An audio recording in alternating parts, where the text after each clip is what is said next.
Cześć! Nie wiem jak u Was, ale w Oslo już zdecydowanie czuć jesień w powietrzu, dlatego myślę, że to idealny moment na rozpoczęcie tutaj tematu dziewiarskiego. No i chciałabym rozpocząć filmem o tym, jak zacząć robić na drutach. Nie będzie to żaden tutorial, będzie to raczej taki poradnik, rzeczy, które mi się sprawdziły, które mi się nie sprawdziły i co bym zrobiła, gdybym zaczynała po raz drugi. Zachęcam Was bardzo do obejrzenia tego poradnika i spróbowania swoich sił w dziewiarstwie, a może zimę przywitacie w swoim pierwszym swetrze. A jeśli mnie nie znacie, to jestem Iza, mieszkam w Oslo i na tym kanale będę się z Wami dzielić między innymi moją dziewiarską pasją.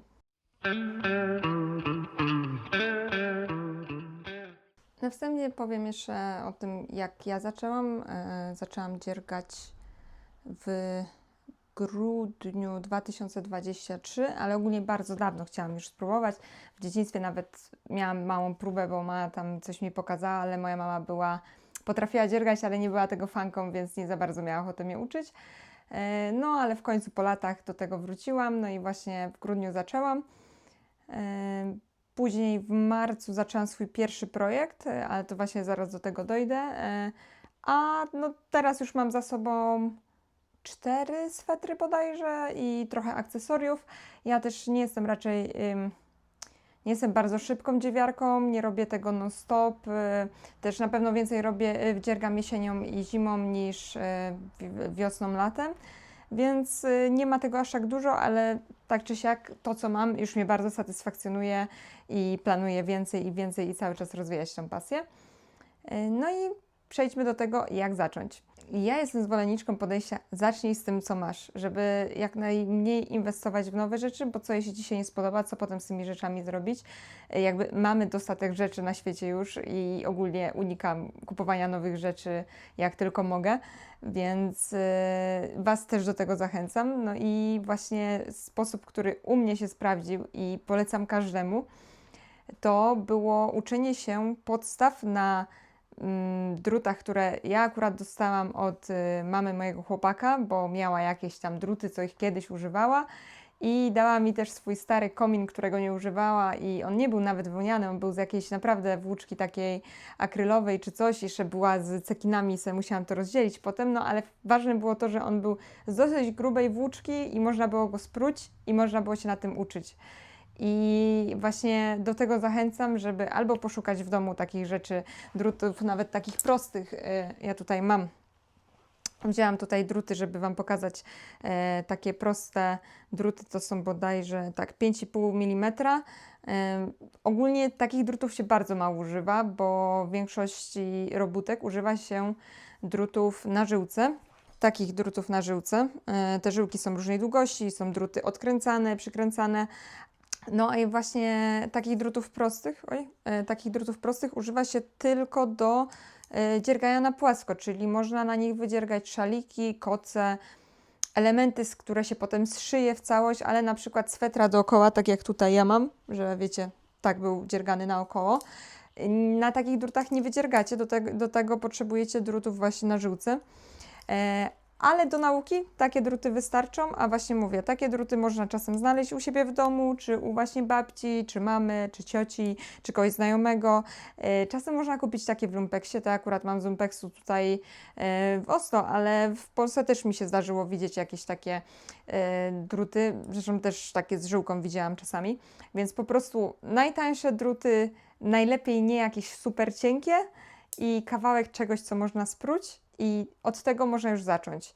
No i wtedy w grudniu, jak zaczęłam właśnie się uczyć, no to używałam tych spadkowych drutów, tej sprutej włóczki i zaczęłam się uczyć oczek prawych i oczek lewych, ale przede wszystkim zaczynam od prawych, bo są prostsze. No i gdy już macie takie druty i włóczkę, jeśli nie macie jakby jak wziąć z drugiej ręki, możecie kupić, ale też zachęcam wtedy kupić właśnie jedne z tańszych drutów i włóczkę też dosyć tanią, chociaż Kurczę, no też zachęca mnie do kupowania akrylu, ale no tam jeden motek akrylu, jak kupicie, nic się nie stanie, potem można go wykorzystać do czegoś. Ja na przykład używam do swoich udziergów tylko naturalnych włókien, ale mam 2 motki akrylowe, z których robiłam ozdoby świąteczne. Ale ogólnie zachęcam do kupna włóczek naturalnych. Jakbyście chcieli od razu kupić naturalną, no to najtańsze są z firmy Drops, ale też można, z tego co wiem, znaleźć czasami w Action jakieś, jak sobie poczytacie składy, to żeby tam chociaż była, nie wiem, bawełna, nawet jeśli nie wełna, albo jakieś, nie wiem, inne włókna naturalne. Przechodząc dalej, jak już macie i druty, i włóczkę z różnych źródeł, to możecie zacząć się uczyć dziergać. No i są tacy, którzy od razu chcą robić pierwszy projekt, ale ja ogólnie zachęcam do nauczenia się najpierw, co to są oczka prawe i lewe, i próbowania zrobienia szalika, albo po prostu, no, ja robiłam po prostu tkaninę gdzieś w takiej szerokości, zrobiłam jej tyle i już tam gdzieś w pewnym momencie, na początku to w ogóle prułam ileś tam razy,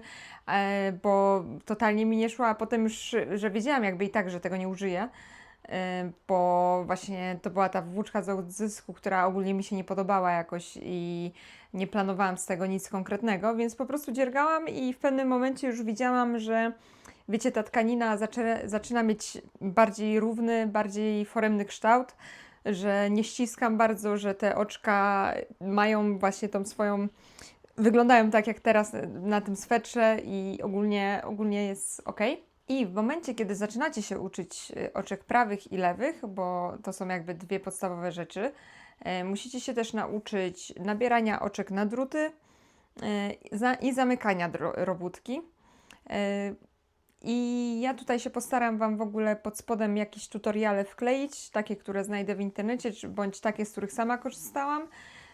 Ale ja też korzystałam z różnych i tutaj Was zachęcam do szukania różnych, bo nie zawsze to, jak dana osoba tłumaczy, akurat Wam przypadnie do gustu. Z rzeczy, które na przykład mnie na początku zdziwiły, jak robicie jersey, czyli właśnie taką podstawową tkaninę gładką, jak tutaj na swetrze, ona się zwija. W momencie, kiedy nie jest tkaniną robioną na okrągło, te brzegi się zwijają i żeby się nie zwijały, trzeba by było robić taką ramkę.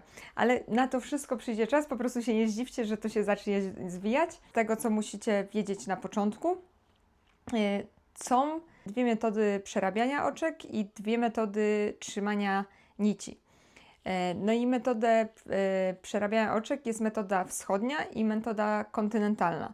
Metoda wschodnia na początku wydaje się łatwiejsza i ja się na początku zaczęłam jej uczyć. Problem z tym jest taki, że kiedy przerabiacie oczka metodą wschodnią, później jak zaczynacie przerabiać wzory i uczycie się coraz bardziej jakichś skomplikowanych elementów, nie zawsze to w metodzie wschodniej działa tak, jakby działało w kontynentalnej. Większość wzorów jest rozpisywanych na metodę kontynentalną i w momencie, kiedy tam macie napisane we wzorze, nie wiem, przerób przez tylną nóżkę, to możecie teraz nie wiedzieć, o co chodzi, ale mówię, że wtedy w przyszłości tak będzie, to po prostu przy tej metodzie wschodniej może być tak, że coś nie wychodzi tak, jak powinno wyjść. Dlatego bardzo Was zachęcam, kiedy będziecie mieć filmy o metodzie wschodniej i kontynentalnej, uczyć się na tej kontynentalnej, to w przyszłości będzie Wam łatwiej. Ja uczyłam się na początku metody wschodniej, ale jakoś bardzo płynnie przeszłam na tą kontynentalną, bo właśnie miałam pierwszy wzór już rozpisany i na tej metodzie wschodniej to nie działało. I czegoś nie rozumiałam, wpisałam w YouTube, no i tam jeszcze było tą kontynentalną i tak zaczęłam robić tą metodą kontynentalną. Poza przerabianiem oczek są też 2 metody trzymania nitki. Wy raczej się nie będziecie jakoś stykać z tą drugą, bo jest nie wiem, czy trzymanie nici tak nazwać, czy w każdym razie jest też metoda kontynentalna i metoda angielska. No i metoda kontynentalna to jest, ja może pokażę tutaj na przykładowej robótce. W momencie, kiedy macie 2 druty, w metodzie kontynentalnej trzymacie nitkę tak Wam pokażę. Trzymacie nitkę w lewej ręce. Przerabiacie prawym drutem i trzymacie nitkę w lewej ręce cały czas i sobie ją podbieracie drutem. Natomiast w metodzie angielskiej nić trzymacie w ręce prawej i w momencie, kiedy wbijacie drut w robótkę, to musicie jakby prawą ręką sobie zarzucić tą nić. Mówi się, że ta metoda jest wolniejsza, mniej wydajna, ale wiem, że są też tacy, którzy metodą angielską bardzo szybko przerabiają. Tak czy siak raczej tutaj też zachęcam do trzymania nici w lewej ręce i uczenia się metodą kontynentalną. Chociaż tutaj wydaje mi się, że raczej głównie takie sposoby znajdziecie. No i tak jak mówiłam, pod spodem wklejam Wam linki właśnie do tych podstawowych rzeczy, ale zachęcam do szukania tutoriali, które Wam najbardziej pasują. Też w tych tutorialach na przykład będzie też kwestia tej trzymania nici w lewej stronie, czy ona się opiera na jednym palcu, na dwóch, czy sobie ją owijacie wokół palca. Każdy to robi tak naprawdę tak, jak mu wygodniej, więc testujcie sobie różne sposoby i dopasujcie to sobie pod siebie. Przejdźmy do pierwszego projektu. Dobra, nauczyliśmy się już oczek prawych i lewych, wiemy mniej więcej o co chodzi, to przejdźmy teraz do naszego pierwszego projektu. Ja, podobnie jak większość dziewiarek, zachęcam, żeby ten projekt to nie był od razu sweter, tylko żeby to było coś mniejszego. Moim zdaniem super rzeczą jest szalik lub opaska, a opaska w ogóle jest moim zdaniem totalnie najprostszym projektem, bo przerabiacie taką opaskę w większości sobie na płasko, więc nie potrzebujecie nawet tych drutów z żyłką ewentualnie. Później sobie to, nie przerabiacie jej tak dużo jak szalik, no bo szalik musi mieć jakąś długość, a jednak opaska pójdzie szybciej. Ja też myślę, że opaska jest lepsza niż czapka na pierwszy projekt, no bo czapkę musicie cały czas robić w okrążeniach, jest potem zwężanie często, chociaż są też takie proste czapki, że po prostu się ściąga u góry, ale ogólnie, no nie wiem, ja po prostu chyba nie lubię robić czapek, więc dlatego nie zachęcam do czapek na pierwszy projekt. Zresztą to też zależy, jakie czapki lubicie. Ja lubię czapki takie zbite, więc robię zazwyczaj je na cienkich drutach, co zajmuje dużo czasu, ale na pierwszy projekt bym polecała coś na, nie wiem, druty minimum 4 mm, tak żeby 4-4,5 albo grubsze. Opaska, szalik to są projekty idealne na pierwszy raz, moim zdaniem. U mnie to była taka opaska. O, tego typu opaska. Ja ją robiłam ze wzoru, zestawu zakupionego na... Kurczę, totalnie teraz nie pamiętam strony, ale wkleję Wam nazwę i też link do tego. No i to był taki zestaw, że był tam wzór i włóczka na tą opaskę i druty do tej opaski, czyli te druty, co tutaj Wam pokazywałam, to były moje pierwsze druty, oprócz tych, co odziedziczyłam w spadku i właśnie one były do tej opaski i tutaj były dwie włóczki, bo była włóczka merino bodajże i mohair. I w sumie nie był to aż tak najprostszy wzór, ale udało mi się to ogarnąć, jakby cała opaska jest robiona cały czas tak samo, na koniec jest tylko zszywana, więc ostatecznie jak już zrozumiałam, jak tam te oczka działają, bo to nie były tylko prawe, lewe, tylko były tam jeszcze narzuty, ale właśnie przez to, że jak już to zrozumiałam, no to potem już szło, no bo do końca jakby przez całą robótkę na całej długości czapki, czyli gdzieś właśnie 2 razy tyle, gdzieś takiej długości, robiłam non-stop to samo.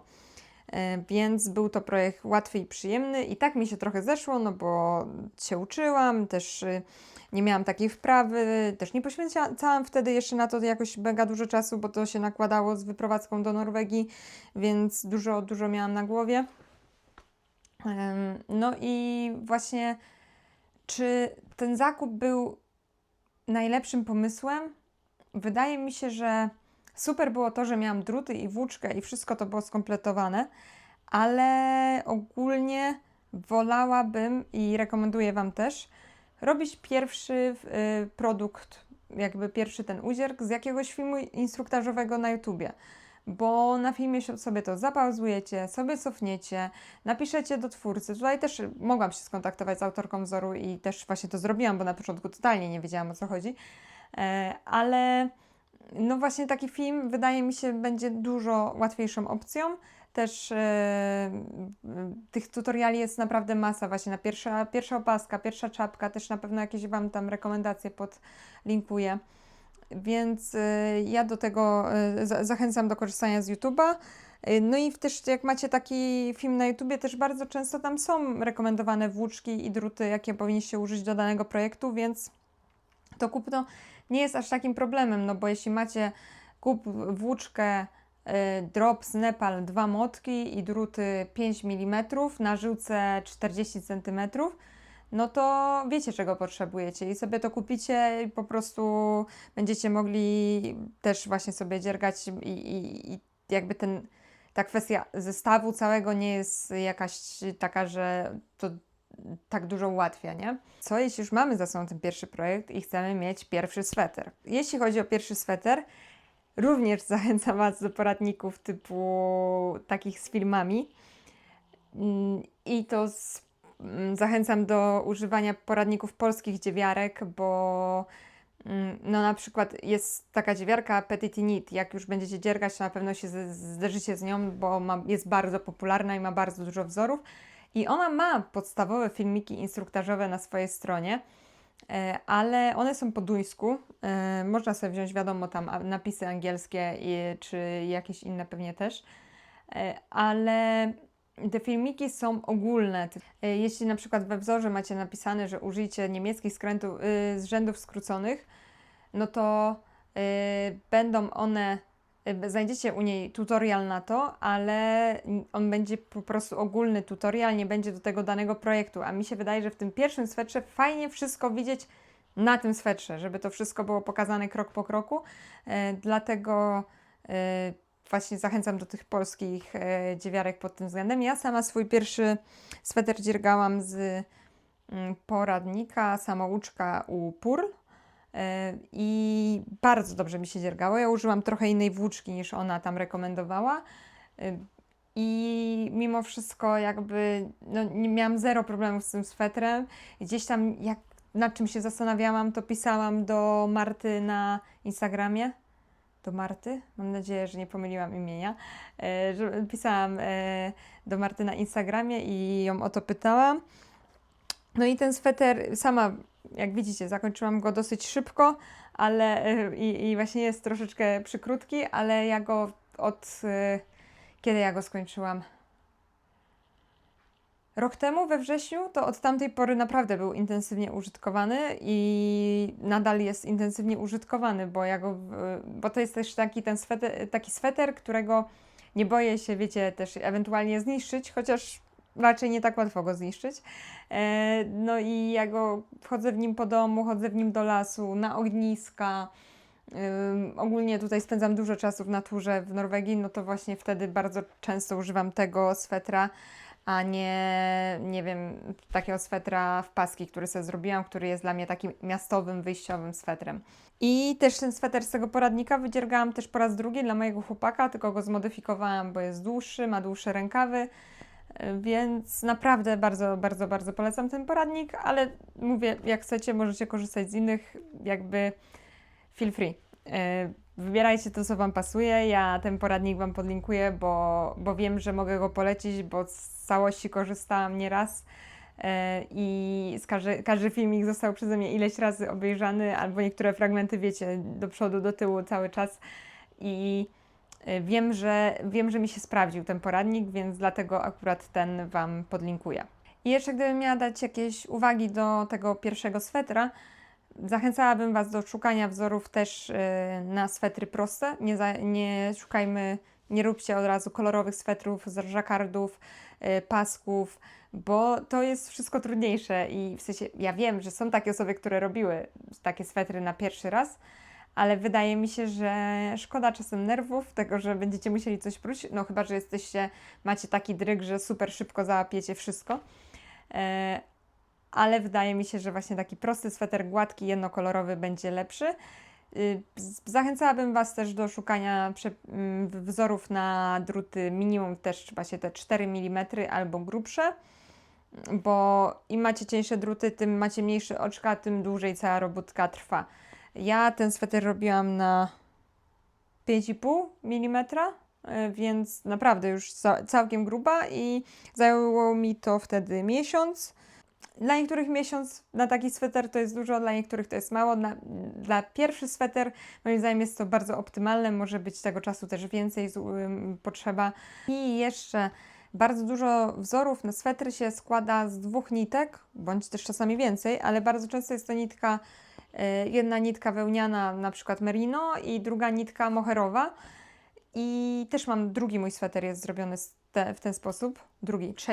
Trzeci mój sweter, ale też nie zachęcam tego na pierwszy raz. Ogólnie nie zachęcam wzorów z moherem na pierwszy raz, bo moher się bardzo słabo pruje, bardzo się szybko plącze, te włoski się mieszają ze sobą i po prostu to prucie może być dużo trudniejsze. Dlatego jednak zachęcam do takiej grubszej, jednej włóczki jakiejś, żeby ten pierwszy projekt poszedł gładko. Kolejna kwestia, którą warto wiedzieć na start, to kwestia próbki i blokowania. Blokowanie swetra, chodzi o to udziergów. Nie wszystkie trzeba blokować, ale ja jestem fanką blokowania. Fajnie, jeśli sobie o tym oddzielny jakiś filmik obejrzycie na YouTubie. Ale blokowanie swetrów w wielkim skrócie jest to po udzierganiu, wypranie swetra i udziergu i dopiero po tym wypraniu ten udzierg zyskuje ostateczną formę. Włóczka się układa, rozciąga troszkę, też właśnie są takie włóczki, które się bardzo rozciągają, są takie włóczki, które się mniej rozciągają.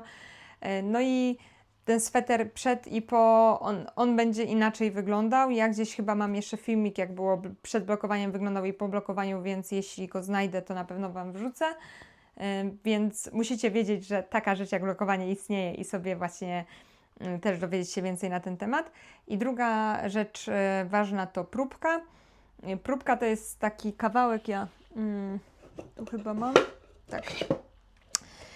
Są to takie kawałki udziergów, żeby sprawdzić, jak się dana włóczka zachowuje, czy też wychodzi Wam tak samo jak autorowi wzoru, bo autorzy podają we wzorach zawsze, że próbka u nich to było, nie wiem, 10 rzędów na 15 tych kolumn? Nie. Na 15 oczek. Że właśnie jest próbka, że była szerokości 15 oczek, no i na wysokość 10 rzędów i to jest próbka 10 na 10 cm. I moja pierwsza próbka to jest to, widzicie, tutaj widać też jak się jersey zwija. To już mało się zwija, bo jest to po wypraniu i wysuszeniu na płasko i właśnie też po to się robi próbki, żeby sprawdzić, jak one się zachowają po blokowaniu, czy się ona dużo rozciągnie i czy właśnie ta rozmiarówka Wasza będzie się zgadzać z rozmiarówką autora. Jeśli nie, no to wtedy trzeba wprowadzić modyfikacje.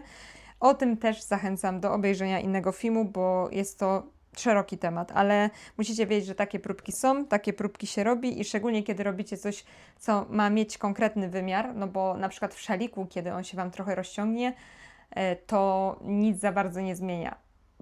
Sweter, jeśli Wam się rozciągnie, no to już różnie. Ja jestem fanką oversize'ów, więc mi to że tak powiem, że mi to tak dużo nie zmienia, jak będzie trochę ten sweter luźniejszy niż planowałam, ale wiem, że niektóre włóczki potrafią się naprawdę bardzo rozciągnąć, więc zawsze warto to sprawdzić. Tutaj też mam właśnie już porobione takie ładniejsze próbki z rameczką i widzicie, ona się nie skręca.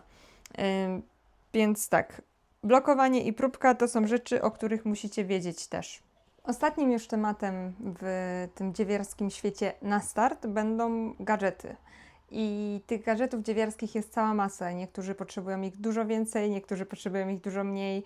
Są osoby bardziej minimalistyczne, są osoby, które po prostu lubią wszystko mieć. Niektóre te gadżety są bardziej niezbędne, niektóre są mniej, więc ogólnie wszystko zależy od Was i od Waszych potrzeb. Ja zachęcam też nie kupowanie wszystkiego naraz, co tam zobaczycie w tych dziewiarskich sklepach, bo im bardziej się wkręcicie w temat, tym więcej rzeczy będzie dla Was ciekawych i będziecie chcieli je mieć, ale właśnie, żeby to robić stopniowo i dopasowywać do tego, co jest Wam potrzebne. I ja tutaj Wam pokażę te rzeczy, które są zazwyczaj potrzebne dosyć szybko, że gdzieś we wzorach jest, jak jest lista rzeczy potrzebnych, no to jest tam włóczka, druty, takie, no i są często te markery, czyli znaczniki do robótki i też igła dziewiarska. I pokażę Wam jeszcze coś dodatkowego. No i ja zacznę od tej dodatkowej rzeczy, czyli stopery do drutów, bo jak macie robótkę na drutach, to w momencie, kiedy wystaje Wam tyle żyłki i ten drut sobie wisi, to ona na pewno nie spadnie, ale w momencie, kiedy ta robótka jest szersza i zajmuje całą długość tej żyłki, no to wtedy jak ją gdzieś odkładacie i ona powiedzmy jest tak, to może się ześlizgnąć. I mamy coś takiego jak stopery do drutów. Ja tutaj mam takie słodkie silikonki z Harry'ego Pottera. I te stopery zakładacie sobie po prostu na drut, one mają dziurkę i wtedy Wam się ta robótka nie ześlizgnie. Ale też nie musicie ich od razu kupować. Ja mam ogólnie tylko jedną parę, a robótek zazwyczaj rozpoczętych mam kilka. Ale nie musicie ich od razu kupować, tylko po pierwsze właśnie kiedy macie miejsce, to może ta robótka sobie leżeć w ten sposób i wtedy nic z niej nie spadnie. Ale też kiedy jest ciaśniej, to można sobie troszkę ściągnąć tej robótki i po prostu związać druty gumką do włosów. I ja tak robiłam na początku i tak te druty sobie leżały, wtedy mi się na pewno nigdy nic nie ześlizgnęło, a gumek do włosów każda z nas ma masę w domu na pewno, więc lub większość z nas. Więc gumka do włosów, gumka recepturka też ewentualnie i to może takie stopery zastąpić, która akurat będzie zawsze wymieniana we wzorach, albo prawie zawsze, to znaczniki. Ja tu mam znaczniki wersji droższej i wersji tańszej. Mam takie pudełeczko takich plastikowych znaczników i są to znaczniki, które kupiłam właśnie na samym początku tej mojej przygody z dzierganiem. Ogólnie były zaskakująco drogie jak na to, że to są plastikowe takie agrawki, bo to są takie agraweczki, które można odpiąć i można zapiąć sobie gdzieś na robótce i właśnie te znaczniki ogólnie będą Wam potrzebne na pewno, kiedy będziecie robić robótki, szczególnie te większe. Mam też taki znacznik, który się nie odpina, on jest z targów włóczkowych i to używam tylko wtedy, kiedy mogę użyć znacznika, który się nie odpina, czyli zazwyczaj do zaznaczania początku rzędu, początku okrążenia. I dopiero później kupiłam sobie znaczniki, bo tych mi czasami brakuje, bo jest ich jakaś ograniczona ilość. I dopiero później sobie kupiłam takie znaczniki typu agrafki kolorowe, agrafki z taką większą tutaj dziurką. I te znaczniki kupiłam sobie właśnie dopiero niedawno. One kosztują serio jakieś tam, nie wiem, 5 zł czy coś, są mega tanie. Ja sobie je poszczepiłam w takie łańcuszki, dzieląc na kolory, bo lubię mieć poukładane rzeczy, ale ogólnie planuję kupić sobie na nie pudełeczko tego typu jak to. Wiem, że w sklepach z artykułami wędkarskimi można kupić takie pudełeczka, które mają dużo małych przegródek i właśnie chciałabym sobie takie pudełeczko kupić i tam sobie trzymać te znaczniki. I powiem Wam, jestem mega z nich zadowolona, bo że to jest agrafka, to też ma ostry czubek, czasem łatwiej się gdzieś wbić. Są super lekkie, więc też nie obciążają robótki. Te plastikowe, akurat te co ja mam też są lekkie, chociaż te największe są już dosyć grube i takie dosyć masywne.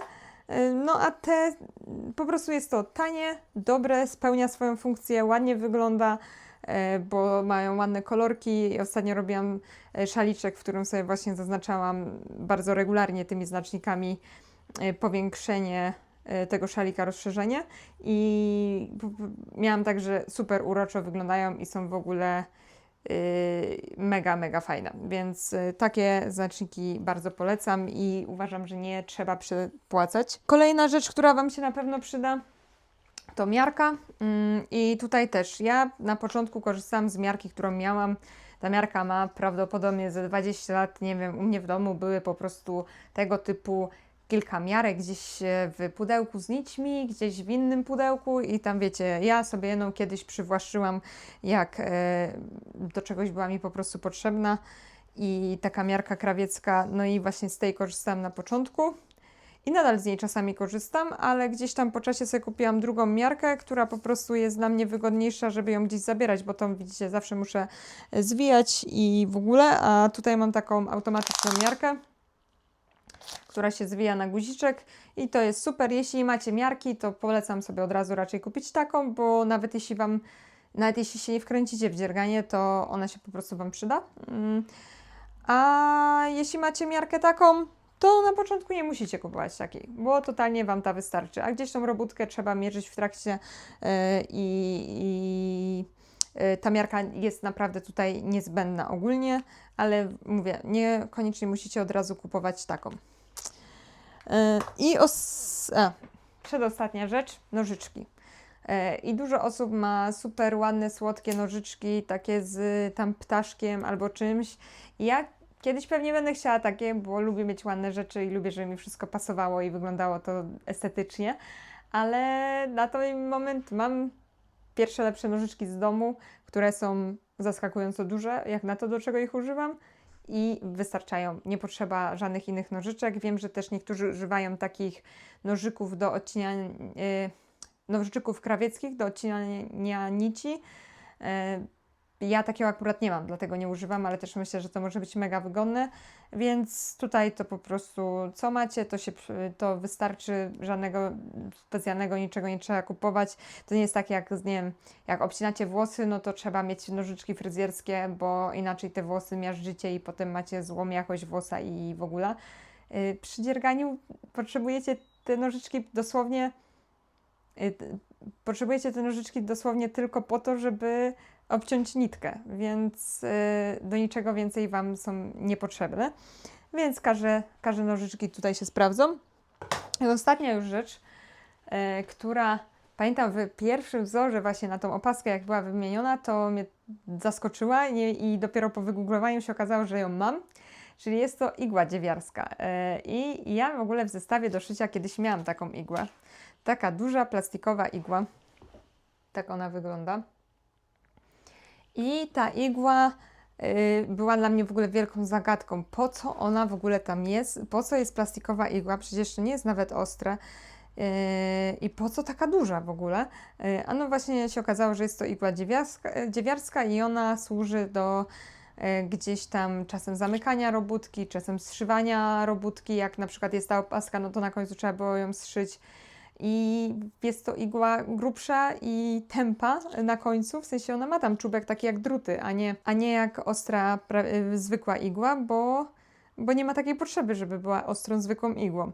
No i ja taką akurat miałam w domu i ona się mi sprawdzała, ale tutaj musiałam poszerzyć swój zestaw, bo to jest igła plastikowa i ma dosyć dużą tutaj tą dziurkę i po prostu czasami przy robótkach z cieńszej nitki, bo właśnie się tej igły używa przede wszystkim też do wrabiania nitek. Jak nitki Wam zostają na końcu wiszące, to się je chowa w oczka taką igłą. No i właśnie przy cieńszej włóczce albo ta igła była już za gruba, albo samo to oczko było za grube, że ciężko mi nie chciało tam przechodzić. Dlatego po czasie się zaopatrzyłam w taki zestaw igieł od Petit Nit. I one są o tyle fajne. Są tutaj igły metalowe i są metalowe z stałymi, w różnych rozmiarach, różnych grubościach, ze stałymi główkami, ale też z dziurkami, ale też z dziurkami typu żyłka. I to jest ogólnie super rzecz, bo igła może być gruba, łatwo się w tą dziurkę, tą włóczkę przeplata, ale ta dziurka jest szersza tylko do przeplatania, ale jak przechodzi przez dziurki, to wiecie, ona się zgina. I nie ma tego problemu, że ta dziurka jest za szeroka, więc te igły od Petit Nit bardzo polecam. No jak kupiłam już taki zestaw, to o ile ich nie pogubię, to już będę miała go na zawsze. Tak myślę, no bo co by się mogło z tym stać. A że jest taka fajna taka fajna tubka na to, więc myślę, że przez wiele, wiele lat powinnam mieć ich pod dostatkiem i nie powinnam ich łatwo pogubić. Nie wiem jeszcze, jakie firmy mają takie zestawy, pewnie sporo się znajdzie. Są pewnie też takie zestawy bez tego opakowania, które są pewnie tańsze, ale ogólnie no, jeśli nie macie takiej igły, która by się przydała w domu, no to taką igłę dziewiarską gdzieś tam trzeba zakupić raczej przy tym pierwszym, drugim projekcie, bo ona się na pewno przyda. I to by było tyle. Mam nadzieję, że Wam się podobało, że ten film Wam się przyda, że ktoś się skusi na to fajne hobby, wspaniałe hobby, jakim jest dziewiarstwo, dzierganie. Dajcie znać w ogóle, czy planujecie dziergać, czy już dziergacie, czy chcielibyście coś więcej wiedzieć o tym rodzaju hobby. Na pewno ja będę nagrywać tutaj filmy z kategorii stricte dzierganiowej, bo Sama takich filmów też dużo oglądam i jak dziergać, to lubisz oglądać filmy o dzierganiu bardzo często i gdzieś one sobie w tle podczas dziergania lecą. No ale może jest coś, co byście chcieli jeszcze wiedzieć. Koniecznie właśnie napiszcie, czy planujecie rozpocząć przygodę z dzierganiem i ewentualnie co planujecie zrobić na start. Też tak jak wcześniej wspominałam, w opisie znajdziecie listę filmów, które mogłyby Wam pomóc. Też może jakichś produktów, tych podstawowych gadżetów, też pewnie linki do nich wkleję, no bo jak już mogę, to ułatwię Wam trochę życie na start. No i mam nadzieję, że się podobało. Jeśli Wam się podobało, zostawcie łapkę w górę, subskrybujcie i ogólnie do zobaczenia w następnym filmie. Cześć!